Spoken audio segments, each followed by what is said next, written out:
Pues que no vayan a ser 5 tomos como los de Duque, ¿no? Toca ser más concreto. Y obras sectas. Lo que pasa es que las memorias presidenciales casi siempre tienen grandes lagunas. Solo se acuerdan de lo que les conviene. Y esas lagunas son las que verdaderamente hacen la historia del país. Con mal llamados falsos positivos, por ejemplo. Ha ido adocenando círculos e instituciones completas del Estado a que se pueda hacer contrabando en gran escala, en cantidades enormes. En mi opinión, no conozco el tal Schneider, para mí ha sido una sorpresa la historia política de ese personaje. En directo con Coronel. Sí, es una cosa terrible cómo se ha manejado esto con un criterio gota a gota por los mismos implicados. Es como lo que hacen en el teatro, como lo que hacen un libreto construido previamente. Los abogados de ellos me causan a mí desconfianza. Uno tuvo que ver en algún momento cuando lo cogieron preso con el hecho de que me querían poner preso a mí injustamente para sacarme de la carrera presidencial en una fiscalía muy famosa de la que yo he hecho muchas denuncias. Ese abogado se exilió después o estuvo preso. El día que lo cogieron preso, con ayuda de la investigación de los Estados Unidos, tenía un proceso que querían esgrimir contra mí para ver si podía pasar por la cárcel y no por la presidencia de la República. Creo que le asustaba a varios de los jefes políticos de ese abogado. Y por eso, pues obviamente también tengo profunda desconfianza de lo que están haciendo. Muchos funcionarios de mi gobierno han recibido llamadas o escritos aparentemente de esos abogados pidiéndoles citas. Y a mí eso realmente me parece extraño. Por tanto, también desconfío de lo que está pasando allí. Pedí aquí en la ceremonia que tuve de traslado, de traspaso del bando de la fuerza del ejército, públicamente a la fiscal general. Es una solicitud, no puedo obligarla a que coloque como primer punto de una negociación de beneficios jurídicos, de principio de oportunidad, la devolución de todo el dinero, antes que nada. Creo que hay que resarcir a la sociedad colombiana de lo que hicieron. Y eso sí sería un elemento, digamos, de certeza de que lo que digan es la verdad y no simplemente una construcción para salvarse unos años de la cárcel o salvarse de la cárcel. En mi opinión, no conozco el tal Schneider, para mí ha sido una sorpresa la historia política de ese personaje. Otros que he escuchado allí, al interior de la UNGRD, a mí me avergüenza lo que pasó ahí. Presidente, hablando de este señor Schneider Pinilla, el columnista Yoir Ackerman dijo en uno de sus artículos que a usted le habían enviado una advertencia sobre quién era él y usted aceptó que le habían enviado esa carta, pero que se había quedado por el camino. Ya han pasado 2 semanas desde esa publicación. ¿Ya sabe usted en qué estación se quedó la carta donde le advertían a usted sobre el señor Pinilla? Desde el primer momento lo sé. ¿Quién se quedó con ella? Al raíz del artículo, pues miré, pues dónde está. Pero lo que hemos concluido es que una secretaría rutinaria, que yo no conozco bien en el proceso de las comunicaciones que entran al Palacio, pensó que eso no era importante y hizo una respuesta, incluso un envío a la misma UNGRD de la carta, de copia de la carta. Obviamente allá la recibieron y la recibieron los personajes que estaban implicados en los hechos. Y no hizo el traslado al presidente de la República. Lamentablemente pasa con la mayor parte de la correspondencia, que en cantidades enormes llega al Palacio de Nariño, porque ha sido la tradición y la costumbre. Estamos hablando de empleadas que llevan aquí 10 años, 15 años, 20 años, que yo tampoco tengo por qué sacar o cosas por el estilo. Todo indica que sin tener, digamos, mala fe, no dio el traslado a donde correspondía. Bueno, usted aquí ha dicho algo que es importante, presidente, y es que luego de la investigación que hace, pues determina usted que ahí no hubo mala fe de esa funcionaria y que llegó esa carta a manos equivocadas. Quisiera, presidente, hacerle un poco una reflexión más que una pregunta. Aquí en Colombia muchas veces se piensa que gobernar es legislar, ¿no? Pero pues hay mucho que se puede hacer con lo que hay en ejecución. Usted, digamos, en términos del debate público, ha tenido una concentración grande en el trámite de las reformas y en la dificultad de tramitar esas reformas, pero hay varios ministerios y entidades, digamos, del Ejecutivo que tienen unos resultados pobres, ministerios con muy baja ejecución, inferior incluso al 1%. ¿Usted asume, presidente, una responsabilidad en esa dificultad que ha tenido el gobierno para ejecutar algunas de sus políticas? Mi actividad todos los días es impulsar los programas del gobierno, incluso descubrir los entuertos. Hay muchas cosas que han pasado, algún día las escribiré en el libro, no se trata de que sean noticias a diario. Pero, por ejemplo, duramos 2 meses con el presupuesto bloqueado y no lo bloqueó ningún ministro, desde afuera, ni menos. Lo bloquearon al interior. Una serie de funcionarios que creen tener el poder al interior de los gobiernos.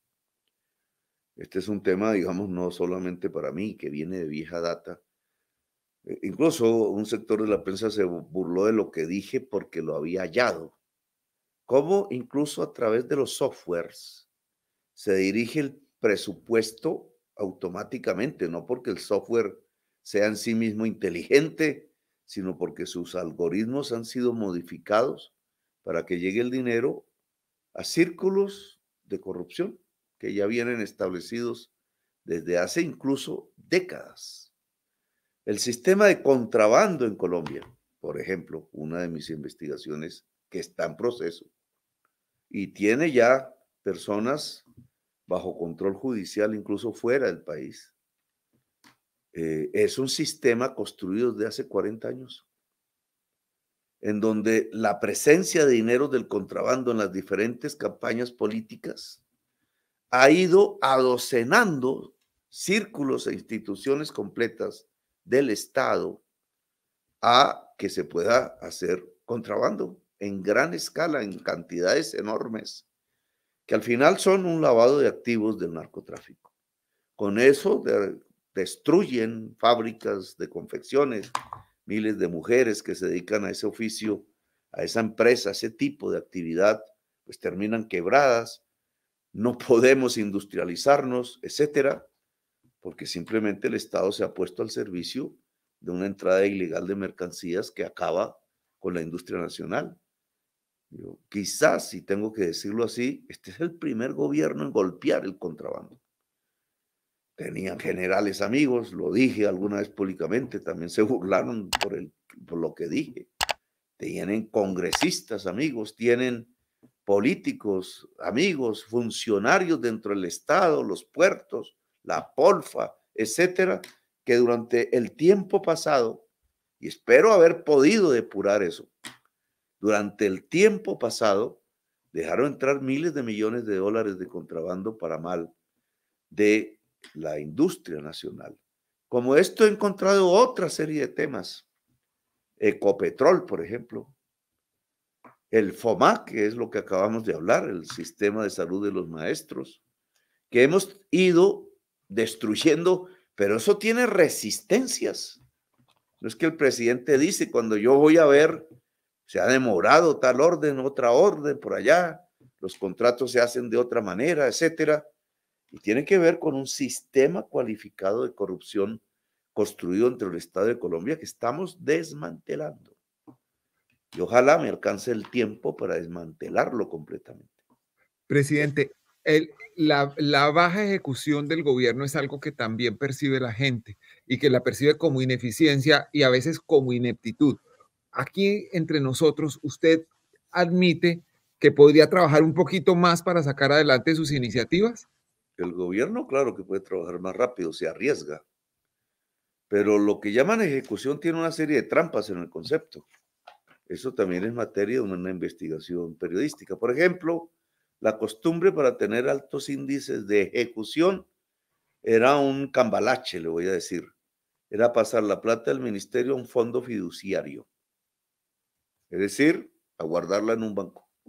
El simple hecho de pasar la plata por billones del presupuesto al fondo ya decían que era ejecución. Es una mentira. Nosotros prohibimos pasar el dinero a fondos fiduciarios. Y obviamente la costumbre que tenían, pues se acabó. Y en esa medida hay una mayor responsabilidad sobre los jefes de entidades públicas de ejecutarla en los programas. Dado orden para que el PAC se reparta entre los ministerios de acuerdo a la discusión en los programas. Ese indicador no existe. Entonces la prensa se contenta con mostrar unos cuadros en donde hay unos porcentajes de ejecución y no miran si la plata realmente se ejecutó en programas o está guardada en los bancos para beneficio pues, de los banqueros, que guardan allí una enorme liquidez de billones sin que eso se esté traduciendo en obras reales para la gente. Pero usted personalmente, presidente, Gustavo Petro, ¿cree que podría trabajar más horas, más días a la semana para lograr la concreción de su programa de gobierno? Claro, ese es el desespero permanente y cotidiano. A eso nos dedicamos. Bueno, no dolor de estómago y de cabeza, pero ahí vamos. Presidente, hay cosas que definitivamente la gente no entiende, son difíciles de entender. Durante 20 años estuvo cerrada la embajada ante la FAO en Roma, que ante la División de Naciones Unidas para la Agricultura y la Alimentación. Y de repente usted decide reabrirla y nombrar ahí a una persona tan cuestionada como Armando Benedetti. Nadie cree que necesitáramos una embajada ante la FAO, presidente. ¿Usted es que le tiene miedo a Benedetti, a lo que pueda decir? ¿Por qué lo nombró? No, primero sí necesitamos una embajada ante la FAO. El Programa Mundial de Alimentos, un país que lamentablemente después del COVID entró en vulnerabilidad alimenticia. Esto no me lo invento yo, está ya en varios informes. Benedetti no es que sea un experto en alimentación, más en bebidas que en alimentos. Sí, pero puede desarrollar, tiene una facultad, que son las relaciones públicas. Uh-huh. Esa facultad de relaciones públicas que ustedes reconocen por ahí, que a veces afecta, pero puede, digamos, construyéndolas seriamente, puede volverlas, pues eso es lo común en la diplomacia, amistades para Colombia. Y en el caso de la FAO, estrictamente hablando, la posibilidad de una gran ayuda para lograr la soberanía alimentaria en el país. Seguridad, pero adicionalmente soberanía, son dos conceptos diferentes. Así que démosle esa oportunidad a ver si la desarrolla con precisión en los entornos diplomáticos que permiten que pueda haber alimentación para los pueblos en el mundo. Bueno, señor presidente, yo le agradezco mucho haber aceptado esta conversación con la revista Cambio y con el reporte Coronel. Espero que tengamos muy pronto, que no sea la última. Bueno, hemos hablado bastante, creo yo. Esta es la cuarta vez. Es para hacer libros, siempre los presidentes hacen unos mamotretos enormes de memorias que nadie lee porque son muy enormes, pero yo espero que todas estas experiencias puedan servirle de experiencia también al pueblo colombiano. Pero que no vayan a ser 5 tomos como los de Duque, ¿no? Toca ser más concreto. Ni obras selectas. Lo que pasa es que las memorias presidenciales casi siempre tienen grandes lagunas. Solo se acuerdan de lo que les conviene. Y esas lagunas son las que verdaderamente hacen la historia del país. Como mal llamados falsos positivos, por ejemplo. Señor presidente, muchas gracias. Bueno, presidente, gracias a Federico y a todas las personas que nos han escuchado. Muchísimas gracias.